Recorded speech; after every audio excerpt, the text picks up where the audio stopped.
Assalamualaikum warahmatullahi wabarakatuh. Salam sejahtera, salam satu Malaysia. Terima kasih Dato' Khairul Anwar. Yang saya hormati sahabat saya secara Hasnal Rizwa. Saya nak tambah, dia juga terlibat dalam kes, kalau ada yang masih ingat, kes Al-Ma'unah. Antara kes besar. Ini dua-dua ni anak didik Tan Sri Syafiee Abdullah. Mana Syuni belum makan? Jeffrey kalau berani naik. Datuk Jabardin, rakan-rakan dalam sekretariat. Datuk Noh Haidi mana? Noh Haidi Cik dah. Saja tak? Malam ini sebenarnya satu malam yang kita adakan di atas satu kesedaran terhadap kepada satu masalah yang berulang-ulang kali disebut tapi tak ada yang nak cari jalan penyelesaian. Jadi selepas berbincang dengan Yang Berhormat Datuk Seri Hishamuddin Tun Hussein, seorang peguam di Ketuan Lee Hishamuddin dulu, yang antara peguam ada LLM, dia ada Masters in Law, yang sekarang ini merupakan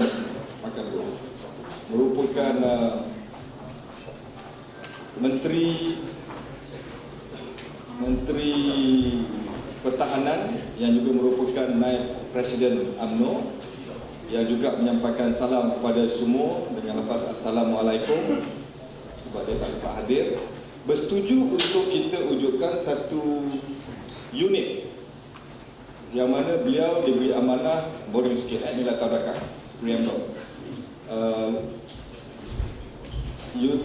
Biro Perlembagaan dan Perundangan UMNO, untuk melihat perkara-perkara bagi menambah baik peraturan UMNO.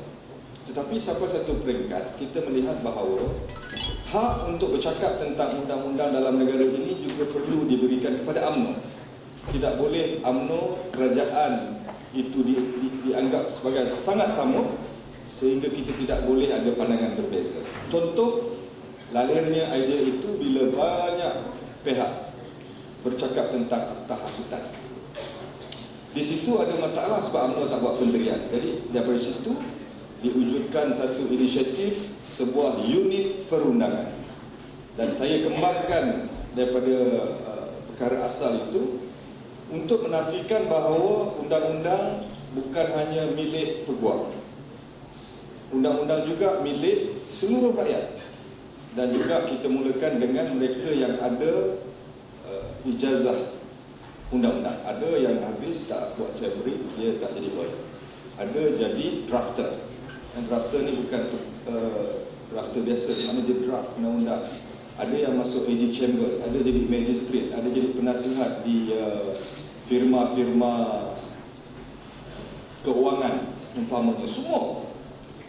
Tetapi hari ini hanya dimiliki oleh kononnya Bar Kansel. Nombor dua, nak menafikan juga bukan semua peguam bersama Bar Kansel atas pendirian. Semua peguam memang ahli sebab LPA yang mewajibkan semua jadi ahli. Tetapi saya tengok ramai juga peguam yang tak bersetuju. Jadi kita lahirkan satu platform hari ini, termasuk menjemput mereka yang masih belajar, supaya dapat pengajaran dari orang yang betul. Jangan belajar daripada orang tak betul. Sebab undang-undang ini sangat mustahak. Jadi malam ini lahir atas perkara-perkara berikut. Dan juga saya gandingkan mereka yang mengamal undang-undang atau ada ijazah perundangan dengan pemimpin. Pemimpin ni makna orang panggil hari ini mudahnya orang politik. Kalau kita tengok, ada ramai orang politik mempunyai ijazah atau latar belakang akademik perundangan. Tetapi dalam konteks malam ini kita gandingkan sebab ada macam Mahadi Cedang, bukan, tapi dia duduk pernah jadi sosiopolitik kepada Menteri Luar. Menteri Luar ni urusannya semua berkaitan undang-undang. Walaupun kita tengok tak, sebenarnya semua perkara yang berlaku dalam negara ni berkaitan undang-undang. Nak berjalan pun ada peraturan. Walaupun kita cakap pasal hak, nak berbogel pun tak boleh suka-suka. Tak adalah cakap pasal hak, bogel aku punya hak. Tapi kalau bogel dekat tepi pantai, bogel dalam ni tak boleh.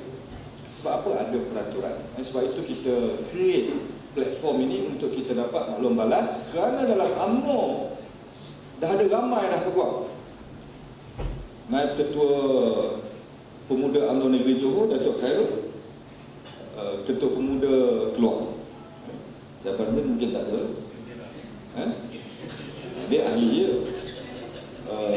Naib Ketua Bahagian di Selayang. Apa? Dia pakai baju UMNO, jadi nak beritahu lah. Dia belum ada jawatan yang sebegitu rupa, tapi dia unit di Subang, Selangor lah.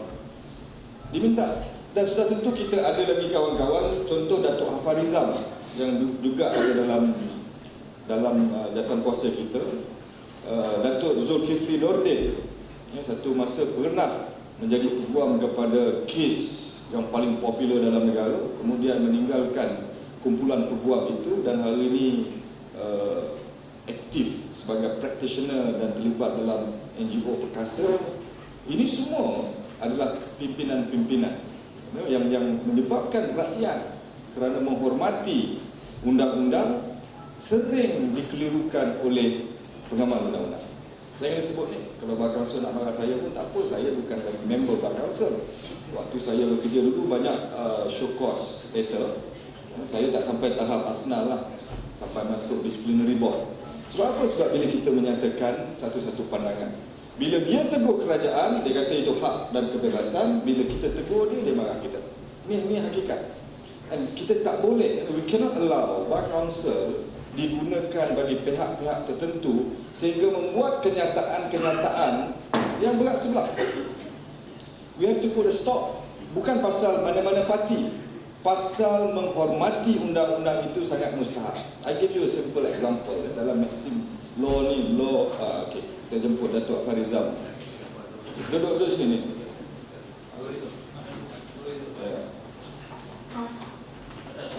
Malam ni saya sebut itu kerana saya tak nak turn Saloma kepada mahkamah. Kita nak cakap pasal undang-undang negara, sebab itu bukan semua lawyers yang ada dalam ni. Justice delayed, justice denied. Tak pernah pula digunakan dalam kes liwat yang berlaku. Tapi bila dia kata kita tidak adil, dia gunakan perkara itu. Tapi justice delayed, justice denied tak pernah pula disebut oleh Bar Kansel. Justice for the other victim tak pernah juga dibangkitkan. Ataupun ada banyak lagi law meant to be broken. Tapi saya nak bagi perspektif di mana undang-undang, the simple principle, undang-undang jadi undang-undang sebab diterima oleh majoriti rakyat. That's the principle. Sebab itu di Malaysia tak boleh hisap ganja. Sebab apa? Kita majoriti menerima ganja tu tak boleh. Sebab itu prostitution tak boleh dekat negara kita. That's the first principle. But you can do that in Amsterdam. Prostitution ataupun grass. Sebab apa? Majoriti rakyat dia kata boleh. So maknanya apa sahaja yang telah termaktub dalam perlembagaan ataupun undang-undang atau undang-undang kecil adalah undang-undang dalam negara. Tak ada orang boleh langgar.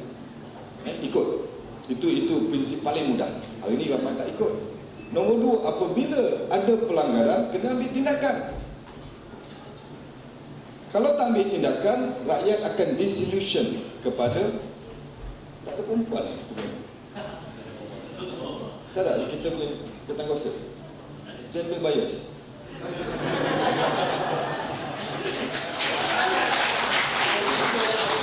Kita ada Datuk Rosna, Datuk Azizah Don, cuma dia orang di Parlimen malam ni sampai Profesor Syah Rahayu. Tak maaf, kita tak pernah gender bias. Kita resis je, sebab semua Melayu. Kalau dekat pun mungkin Jabat Bin lah. So maknanya bila undang-undang itu tidak dipatuhi, kena ambil tindakan. Kalau tidak, orang disillusion. And the third principle is, kalau undang-undang dilanggar tak ambil tindakan, dia akan collapse. Negara boleh collapse, masyarakat boleh collapse bila ada undang-undang dicabar. It's just a matter of time. Sama ada ambil masa ataupun immediate. Contoh yang immediate, pelanggaran kepada undang-undang kalau tak dipatuhi adalah melanggar kesalahan lalu lintas. Kenapa kita ada lampu merah, lampu isyarat, merah, hijau, kuning? Sebab itu untuk kerukunan di jalan raya. Tak percaya, cuba langgar. Lampu merah kita tak nak berhenti, dia akan jadi kemalangan, akan berlaku chaotic dekat suasana itu. Supaya juga bila kita mula mempersoalkan undang-undang negara, it's just a matter of time. Mempersoalkan perlembagaan, it's just a matter of time. Yang negara ini akan musnah. Setengah orang tak setuju dengan saya, tapi this is the principle. But if you don't agree, you don't like the law, by all means bring to court, bring to parliament, amend it. Berapa banyaklah kita amend? Kita pernah repeal pun satu undang-undang yang konon dikatakan draconian. Macam malam ni kalau saya tanya, siapa sini yang memang setuju dengan penghapusan ISA? Katakan ramai semua. Siapa sini setuju dengan kenyataan Bar Kaunsil buat kempen untuk hapuskan akta hasutan? Tak apa, saya tak ambil tindakan, saya takkan hantar show cause letter. Saya nak tahu je. Which is correct. If you ask me, I have one session with the students. They ask me about ISA yang menindas. Saya tanya dia, semua ni siapa setuju ISA menindas? Semua angkat tangan. Saya tanya dia, siapa sini yang pernah mak bapak, saudara mara, adik-beradik kena tahan ISA? Nobody raise their hand. Siapa sini pernah dengar atau pernah kenal orang lain tak kena dengan keluarga kita? Angkat tangan. Tak ada orang angkat tangan. Dan siapa kata draconian ni? Because it doesn't involve us. So siapa sini pernah kena saman polis sebab bawa laju, langgar lampu isyarat? Ramai angkat tangan. Kenapa undang-undang yang menyusahkan kita itu masih ada, yang tak ada kena dengan kita hilang? Doesn't make sense. Suka juga akta hasutan. The same question I asked them back. I cakap, can you do me a favor? Bila dia kata akta hasutan menyekat hak bersuara, saya kata, can you do me a favor? Can you come up with a campaign or a demonstration, ask government to repeal akta pengangkutan jalan? Sebab kereta saya boleh bawa 240 km sejam, kerajaan tak bagi. Kerajaan bagi 110 je. My rights, my car, I want to drive 240, tak boleh. Pasal apa? Sebab itu untuk keselamatan jalan raya. Suka macam akta hasutan, say whatever you like, but don't cross the boundary. Itu sahaja. Yang paling nak benda ni tak ada, politician like me, like some of them. Rakyat tak pernah takut dengan akta hasutan, rakyat tak pernah takut dengan akta ISA, sebab dua-dua ni tak kena dengan rakyat. If I tell you that majority yang kena detain bawah ISA adalah orang Melayu, lebih daripada orang Cina dan India, ramai tak tahu. And our students terlibat dalam militer, terlibat dalam ni, mana punya ni? Kamera kita punya tak, tolong keluar dari YouTube.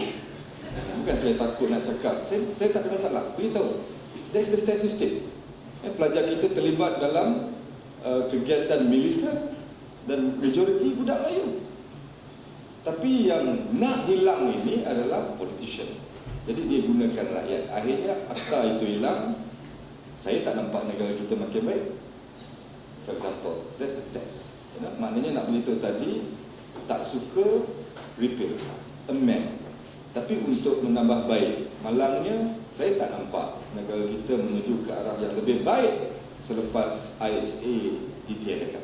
Jadi malam ini itu antara perkara. Masa makan tadi saya pun ditanya tentang apakah tujuan majlis malam ni, ataupun tadi disebut kononnya idea saya. Saya nak beritahu, saya tak ada apa juga perancangan. I have no plan and I have no clue. I want to be frank. Tapi saya berpegang kepada satu prinsip, as a leader we must make decision and we must make it right. Maknanya kena ada keberanian membuat keputusan, dan kita sama-sama akan jayakan BFF, Bona Fide Friends of UMNO ini adalah keputusan yang betul dengan bantuan saya. Sebelum saya, ini bukan pageant ke ataupun catwalk lah. Sebelum kita buka ke atas apa yang saya sedari nak bincang, saya nak beritahu dalam perancangan kita, pertama kita akan cuba mengumpul seberapa ramai the think alike untuk kita beri pandangan terhadap undang-undang semasa, untuk membantu pihak kerajaan membuat keputusan. Nombor dua, kita juga sedang untuk mengumpul ahli-ahli UMNO yang menjadi peguam untuk kita tengok welfare dan juga praktis dia. Ketiga, kita ada cadangan untuk membuat ini yang paling konkret lah, tangible satu program get together. Kita tak dapat persetujuan nak guna perkataan carnival ataupun festival, tapi kita hanya panggil BFF UMNO, yang mana kita akan mungkin ada pengisian sukan, kebudayaan, business matching, networking, dialog, dan juga mungkin ceramah. Apa juga pada tahun hadapan, jika kita dapat mengumpul mereka yang ada latar belakang undang-undang dalam jumlah yang besar, mungkin kita boleh mula satu program di Putrajaya, dan di situ kita akan buat kita punya stand, and we can send some signals kepada apa yang nak kita sumbangkan. Dan akhir sekali, kumpulan ini juga bertujuan untuk menafikan bahawa UMNO tidak memberi ruang kepada orang muda untuk terlibat menjadi ahli, apatah lagi orang muda itu adalah kumpulan professionals. Saya rimas dengar kononnya lawyers, doctors, engineers prefer opposition. Rimas. Saya ni lawyer juga. Tak ada orang nak beritahu kita ni pun lawyer juga. Seolah-olah yang lelaki semua masuk UMNO. Keduanya, orang muda tak diberi tempat. Persepsi ini diwujudkan supaya orang terus membenci UMNO.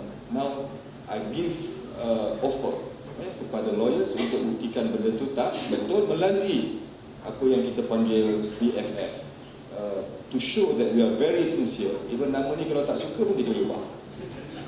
Ini benda belum daftar ya.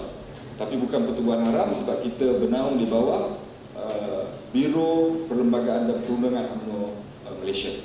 Tapi nama ini sebab bila kita duduk bincang, kita pakai the real friends of UMNO, which is all of you. Saya nak ucap terima kasih kepada semua yang hadir, dan saya serahkan balik kepada pengacara untuk meneruskan majlis kita. Kalau ada manusia dia boleh bantu. Saya mula yang bawah tu, yang bukan belakang. Saya mula daripada bawah.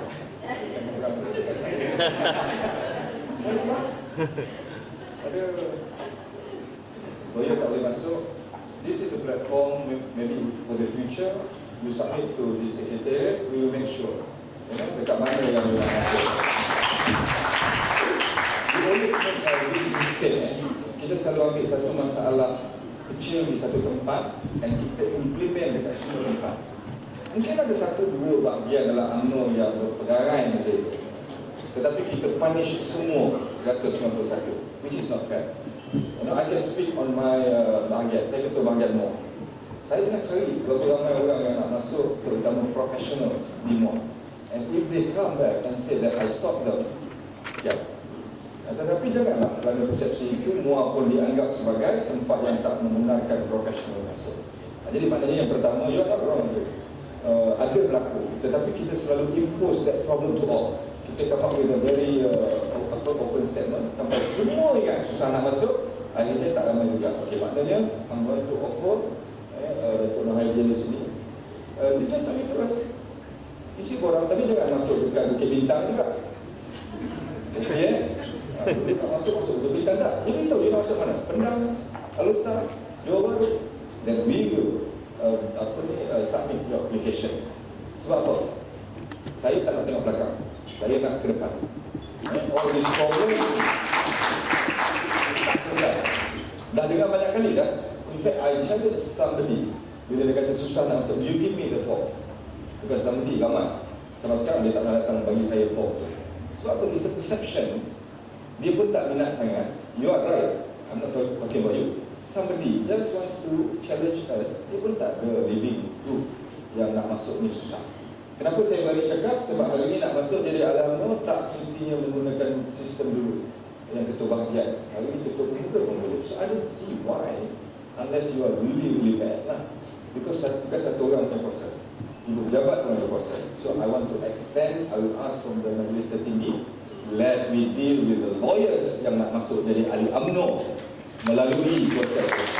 Very good. Lepas ni kalau nak marah pun mungkin doctors, engineers, accountant. Lawyer dah tak payah marah bagi kita. Nombor dua, ISA. I agree with you. Memang benda itu berlaku.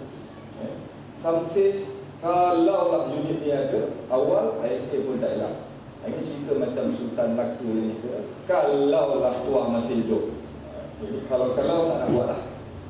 Yang nak lepas. That's why I made a stand. In fact, I explain and we discuss. We will defend SOSMA. Cumanya SOSMA tidak diperkasakan seperti yang sepatutnya.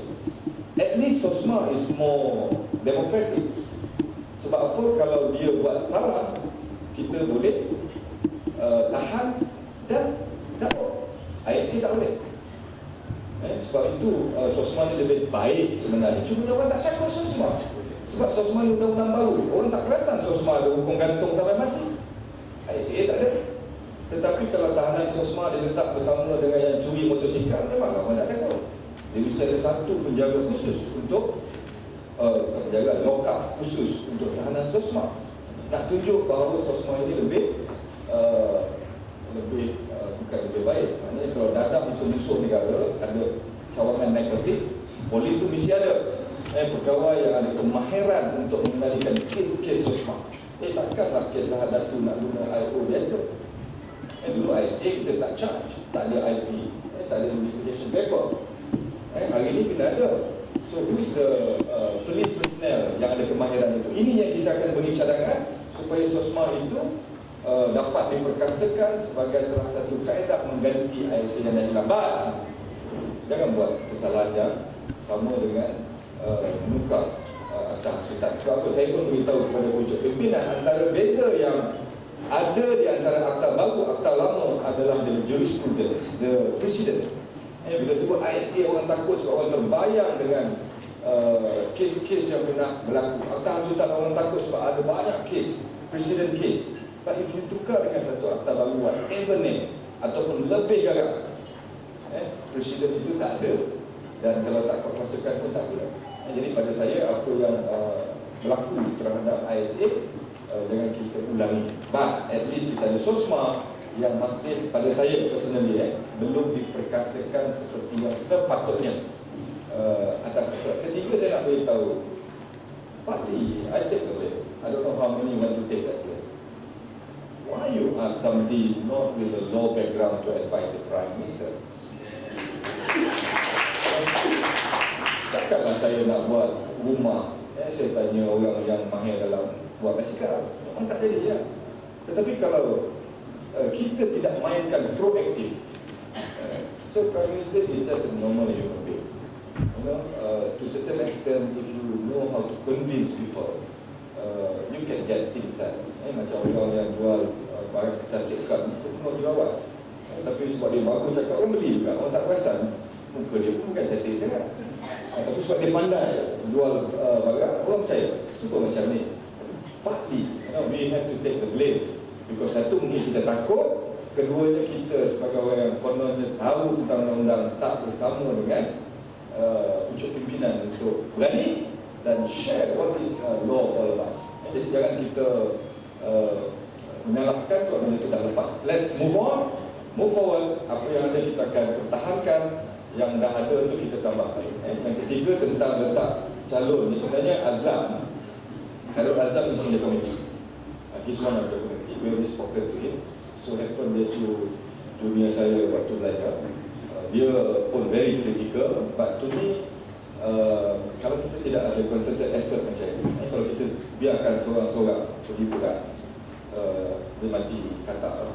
Jadi kita akan tengok. Cumanya I don't want to comment on macam gerakan bawah tanah nak biar lebar konser. Itu bukan agenda kita. But to me, kita difahamkan ada 6 orang. Datuk Jabatan bertanding. Mungkin dia tak adalah profil macam itu, tetapi dia pun bertanding. Because why? To take over bar council, if you ask me, it's not even a problem. Tetapi ambil satu badan yang konon bagus, hentam SPR tak demokratik, saya rasa bar council ni pemilihan paling tak demokratik. The ballot paper was distributed to all the members through postal post, bukan register post pun. Lepas tu entah siapa undi kita pun tak tahu. Paling teruk bila pulang balik, kita pun tak tahu siapa komiti yang buka ballot paper. And I want to tell you, lawyers don't even give birth kepada pemilihan. Ambillah siapa pun. But we must do the correction. Then only we can take over more respected majlis. Dah lah yang undi terbanyak belum tentu jadi presiden. Ini kalau kita tunjuk marah lawyer tu. But I can agree if you don't really attack other system and you are the one who have the best practices.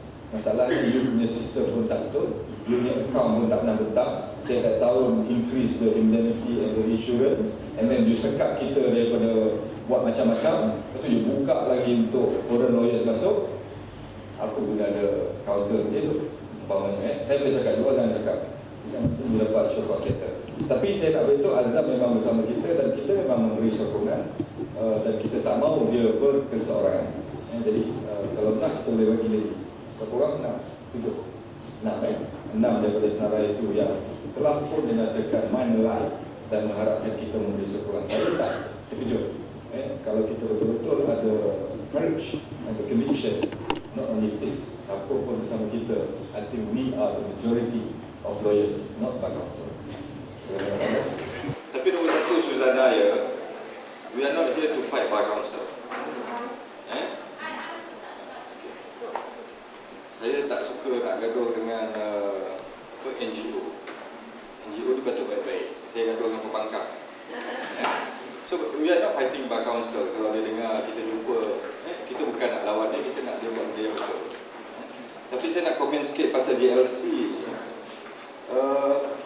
That's why I said you must know the principle of this gathering. I've been hearing this many times. In fact, in the meeting pun dia cakap kenapa ada panel lawyers of Proton adalah orang PAS. You must remember, when we run the government, kita tak tengok dia punya skin color, kita tak tengok dia punya latar belakang. But atas platform UMNO, I would like to have a list of UMNO lawyers, which I don't. So yang datang ni, kalau yang practitioner, tolong tinggalkan directory masing-masing. Kalau boleh hantar profile. Sebab kalau nak bagi Proton, takkan bagi Suzana, dia criminal lawyer. Contohlah, mungkin ada yang corporate lawyer, ada yang buat litigation, conveyancing. But this is the initiatives where we want to compile semua think alike, or at least a member of UMNO yang praktis dengan firma kewangan masing-masing. Kalau boleh kita bantu. But that's not our agenda. I don't want you all to come and people are questioning your sincerity. Saya tak nak you datang ni sebab untuk memperjuangkan satu perkara yang besar, tetapi get diluted, iaitu yang datang sini semuanya kroni-kroni UMNO, Barisan Nasional. Saya tak mahu. But kita akan bangkitkan perkara ni. We start with the compilation, come up with a directory. Contoh, saya nak beritahu sini siapa yang terlibat dalam petition pilihan raya mewakili Barisan Nasional. Ada yang buat tak selain Datuk Afrizal?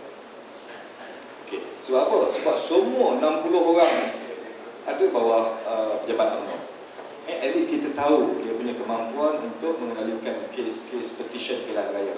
So now I'm offering, we have about 500 JLCs with anak syarikat. Takkan tak boleh bagi. Itu ayat biasa. But nak bagi siapa?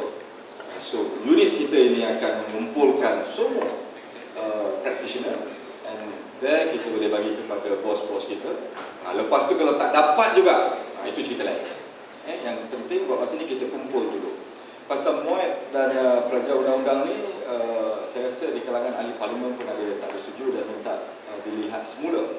For whatever reason, you cannot work in silos. Memang betul nak mengangkat kemampuan orang Melayu ataupun rakyat Malaysia dalam penguasaan bahasa Inggeris umpamanya, mungkin dia memberi kesan kepada perkara-perkara yang tak diperhatikan. Dan saya tahu perkara itu telah pun dijawab oleh Yang Berhormat Tan Sri Muhyiddin. Pasal kenapa kerajaan ikut cakap rakyat, Suzana, saya nak beritahu, bila kita jadi pemimpin nanti, nombor satu saya nak beritahu, you bahagian mana? Yang tolak you SS-15 mana? Subang PJ Subang lah. Nak bahagian parlimen Kelana Jaya. Okay, bahagian yang tak nak you tu, saya nak tawarkan untuk come on board on this unit for you to continue your course.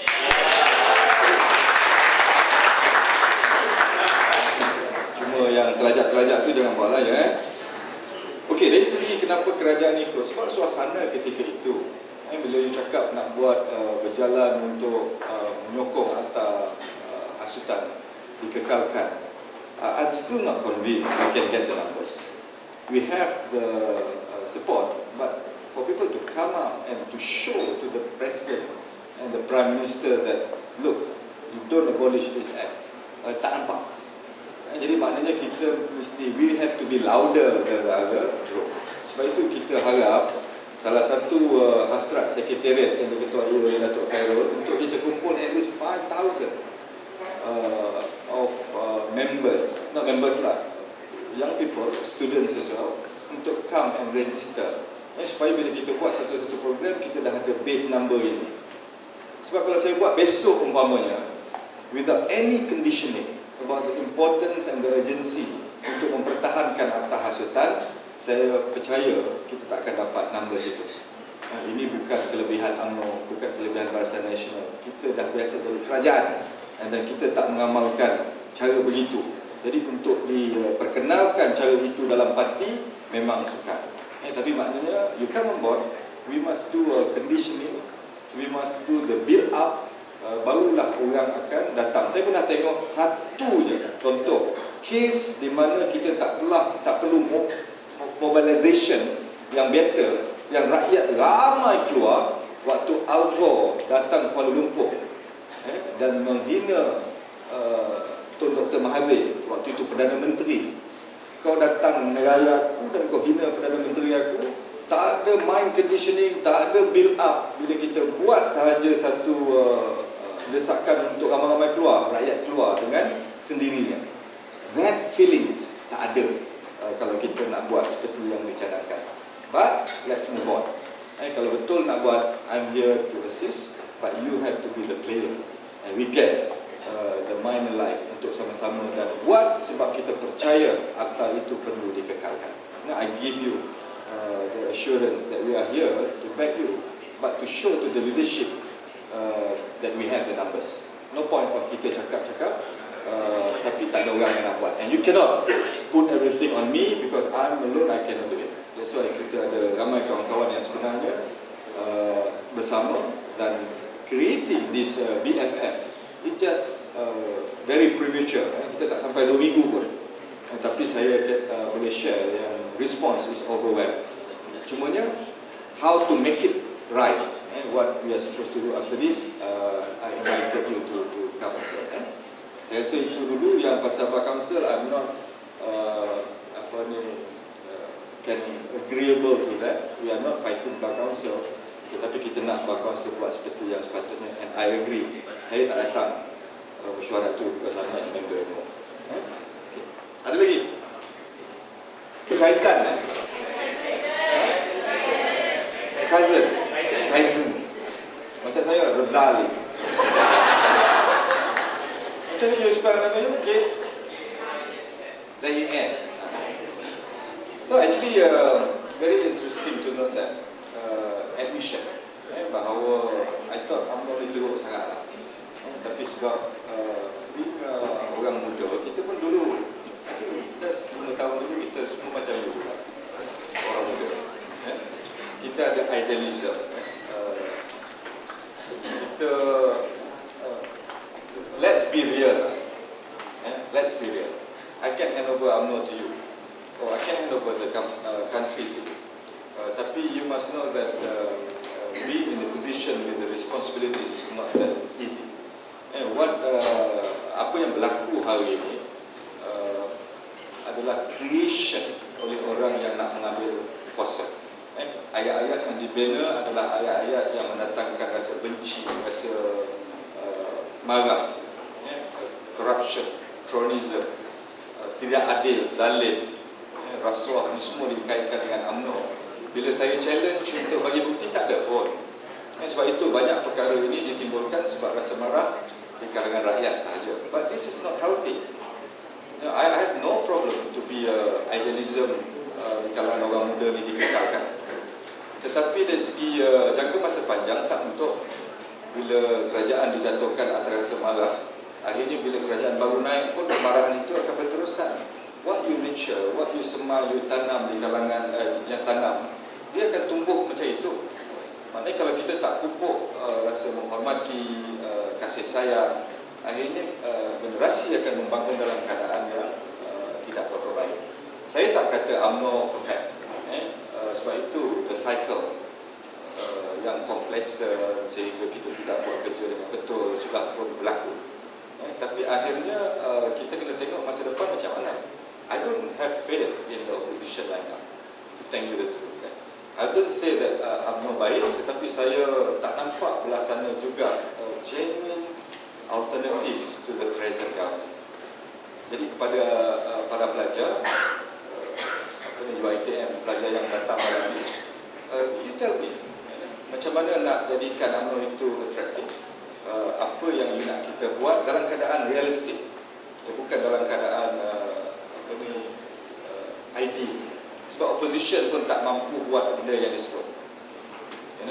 Bila ada satu gerombolan datang hantar petition kepada kerajaan negeri Pulau Pinang, dia pun marah juga. Walhal cara itulah yang dia buat untuk ajar orang. How can you blame the demonstrators when come and see you because you ajar dia macam itu?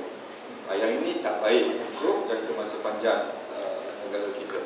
But I just take note some good point bila you cakap yang kebanyakan, I hope ramai pelajar kita yang marah UMNO for no reason. Jadi nampaklah kita dah tak terus. I thought that we are really bad and we are doing something really wrong.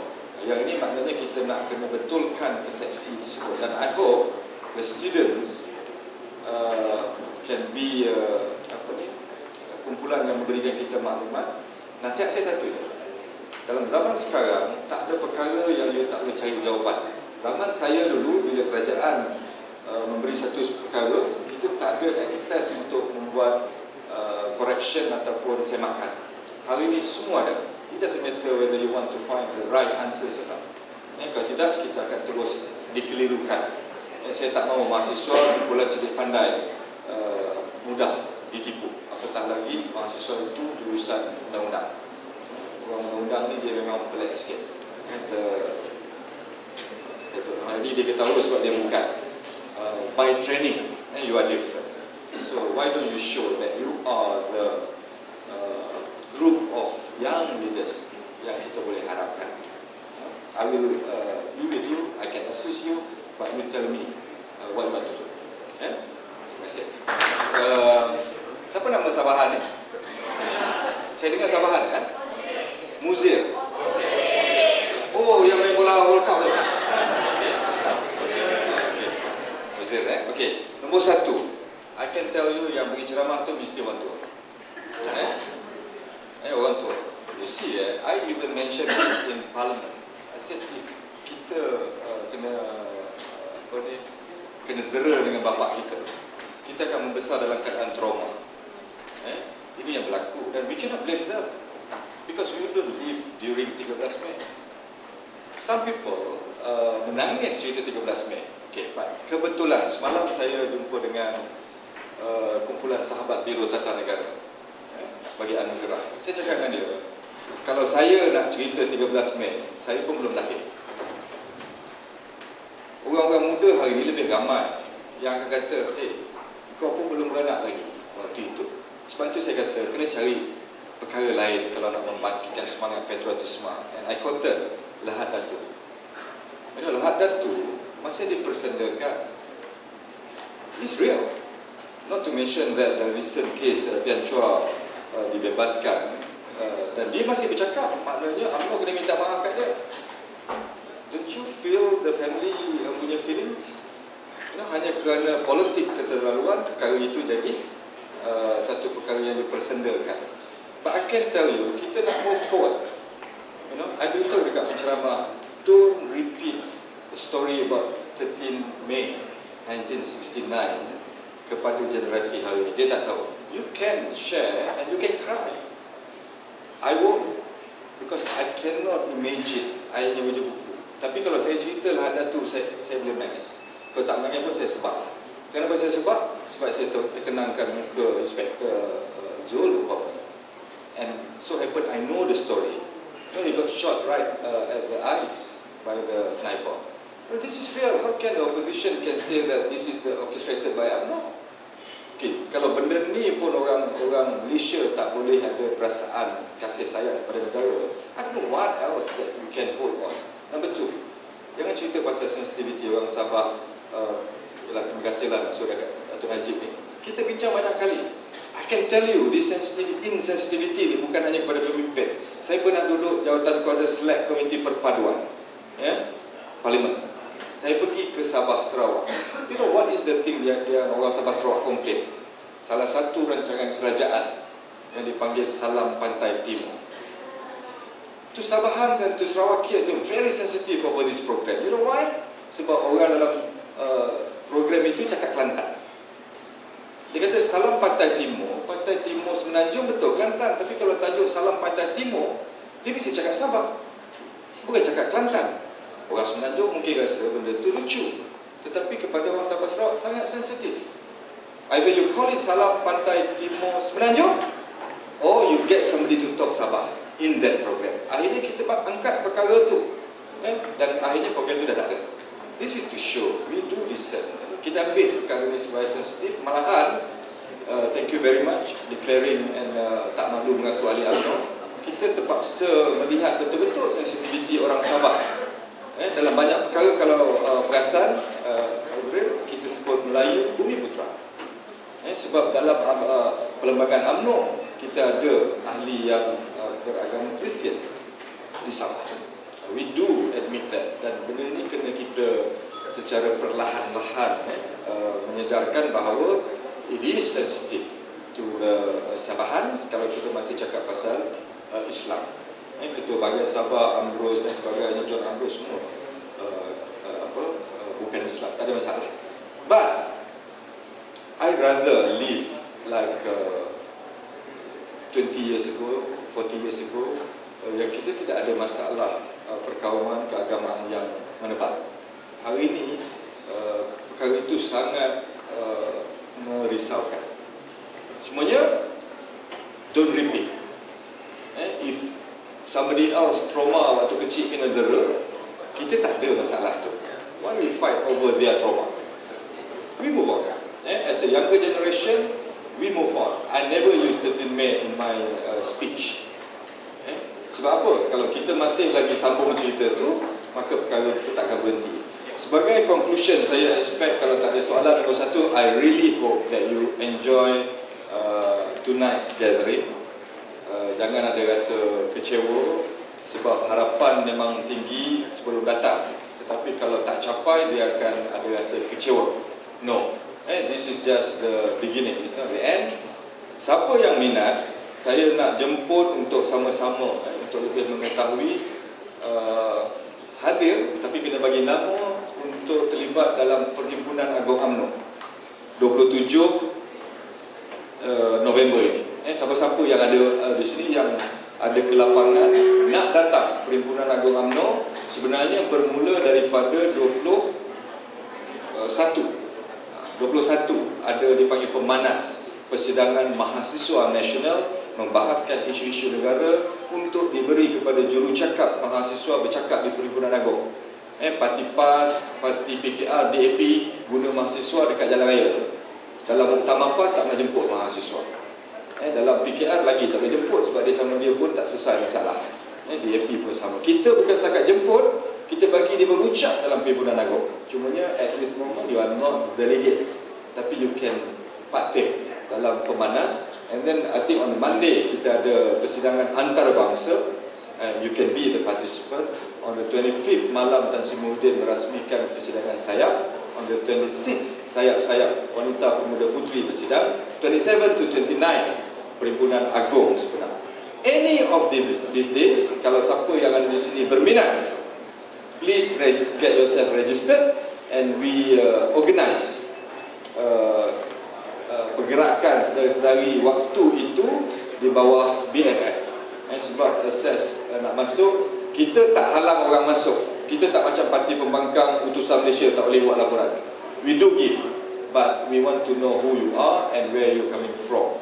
Jadi you datang perhimpunan under our unit.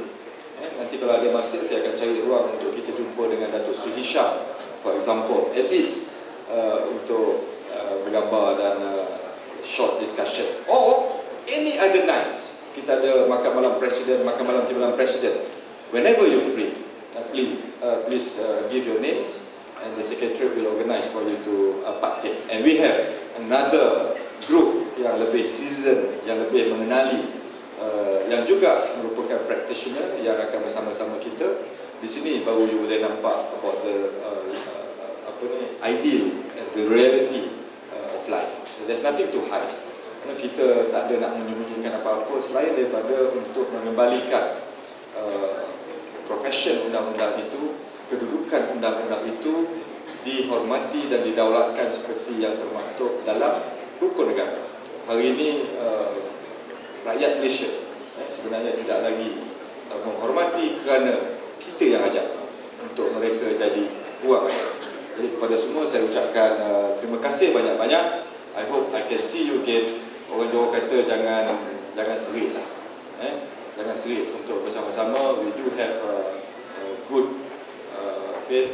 Kita harap Selestari pun dapat sama-sama menyumbang semata-mata untuk melihat masa depan negara yang lebih baik dan cemerlang. Terima kasih banyak. Assalamualaikum warahmatullahi wabarakatuh. Salam sejahtera. Selamat berjaya.